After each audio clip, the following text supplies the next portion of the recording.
Cosa c'è di più romantico di una bella tavola apparecchiata davanti a un camino acceso? Quando volete dare una certa atmosfera ad una cena particolare, se avete la fortuna di avere un camino, questo è il modo veramente giusto per farlo. Non importa che il camino sia nella sala da pranzo, potrebbe anche essere semplicemente in soggiorno, vi basterà prendere un piccolo tavolo rotondo o quadrato o come l'avete e spostarlo esattamente davanti alla fiamma. Poi, per dare un tocco di romanticismo, vi serviranno ovviamente gli accessori giusti. Io parto, come sempre, quando voglio fare qualcosa di speciale, da un sottopiatto in argento. Può essere banale, mi rendo conto, ma l'argento alla fine è quel tocco non soltanto di luce o di chic, ma proprio quella nota che fa la differenza su una tavola apparecchiata bene e su una tavola che può essere definita in qualche modo speciale. Per questa tavola ho scelto comunque dei toni abbastanza naturali, quindi una tovaglia ecru in semplicissimo cotone e poi dei piatti color caffè latte direi, è un avorio molto foncé, però con il monogramma.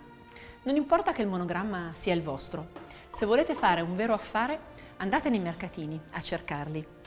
Il monogramma, posto comunque sui piatti, sui tovaglioli, su tutto quello che fa corredo, è una cosa molto intima perché comunque significa che qualcuno vi ha o regalato i piatti o i canovacci o i tovaglioli su espressa richiesta e li ha fatti incidere con la vostra iniziale, oppure, come potrebbe essere in questo caso se la vostra iniziale non corrisponde, potreste averli avuti in eredità da una nonna o da una zia.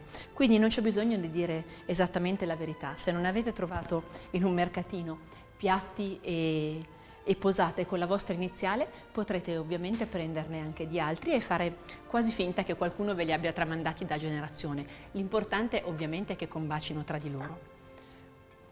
Ecco, ovviamente se il sottopiatto è in argento avrò bisogno di apparecchiare anche con posate d'argento, che per quanto mi riguarda sono abbastanza una posata da tutti i giorni, però ovviamente esistono diversi servizi e se volete dare alla vostra tavola una nota di romanticismo, la cosa migliore è scegliere delle posate che siano un pochettino più lavorate. Non è detto che le abbiate nel servizio e questo è anche un motivo per cui di solito consiglio alle ragazze che si devono sposare e che mi chiedono aiuto di mettere un bel servizio di posate nella loro lista nozze, in modo da non doverci pensare poi dopo. Se non le avete e se non avete nozze in vista, non preoccupatevi, usate comunque delle posate normali e pensate che un giorno magari arriveranno. Un'altra nota particolare stasera è data dal bicchiere. Ho scelto dei bicchieri lavorati con dei disegni quasi da bambino, molto carini e a mio avviso molto romantico. Vi devono piacere ovviamente e nel mio caso ho deciso di sceglierli abbinati, un tumbler per l'acqua, questo senza gambo, e un bel bicchiere invece da vino rosso con tanto di gambo e farfalline. Venendo all'atmosfera che una cena romantica dovrebbe pretendere, direi che la maggior parte dell'atmosfera oggi è data dal camino. Si sente il fuoco che scoppietta e lo voglio riportare sulla tavola con una candela. La candela deve essere già accesa quando voi arriverete a tavola con il vostro ospite, quindi di solito viene infilata nel candelabro e poi accesa poco prima che la persona suoni al vostro campanello. Se l'ospite risiede con voi, abbiate cura di accenderla prima di servire l'antipasto.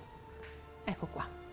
Oggi esistono delle candele che non lasciano colare la cera, però io preferisco quelle che invece, un po' alla vecchia maniera, lasciano che la cera coli lungo lo stelo. Sono a mio avviso molto più romantiche e molto più belle. Se usate candele di questo tipo, però, vi raccomando, scegliete anche un candelabro che abbia una parte come questa per raccogliere la cera, altrimenti la vostra tovaglia sarà quasi da buttare via o comunque avrà necessità davvero di essere lavata con estrema cura. Dunque, per incominciare, quindi apparecchiatura non direi semplice, però sicuramente neanche troppo elaborata, sottopiatto in argento, un piatto per il nostro secondo e il piattino che servirà per il nostro antipasto.